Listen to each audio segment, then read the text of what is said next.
Hello guys, welcome back to Bengaluru series మాట. ఇంకా ఆ రోజు విజయవాడ నైట్ స్టే చేసాం కదా. Early morning next day 24th బయలుదేరేసాం.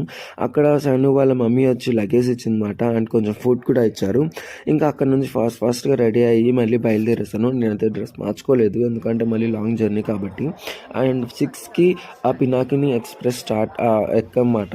So అది 6:30కి స్టార్ట్ అయింది అక్కడ నుంచి. అండ్ మొత్తం 2 సీటింగ్. అక్కడ నుంచి మాకు స్లీపర్ కానీ లేకపోతే ఏసీ కంపార్ట్మెంట్స్ కానీ ఏవి దొరకలేదు. ఫర్ ద ఫస్ట్ టైం చాలా ఇబ్బంది పడ్డాం, అక్కడ అడ్జస్ట్ అయ్యి వెళ్ళాల్సి వచ్చింది. అండ్ అసలు ఇలా ఉంటుందని కూడా అనుకోలేదు, అంత రష్గా ఉండింది. అండ్ బాపట్లలోని హర్ష వాళ్ళ ఫాదరు మాకు బ్రేక్ఫాస్ట్ అండ్ ఆ రోజుకి లంచ్ తెచ్చిచ్చారన్నమాట. Thank you so much Harsha, ఆ రోజు చాలా మంచిగా అరేంజ్ చేయించాము. అండ్ మోస్ట్లీ మేము ట్రైన్ ఫుడ్ అవాయిడ్ చేసేసాము, హోమ్ ఫుడ్ తినడానికి ట్రై చేసాము. ఇంకెక్కడికి వెళ్ళినా మా వాళ్ళు ఆగరు కాబట్టి ఒకటే ఊపేసారు. ట్రైన్ అంతా మా వాళ్ళని చూసారన్నమాట. మేము ఎక్కడికి వెళ్ళినా ఇలానే ఎంజాయ్ చేస్తామండి.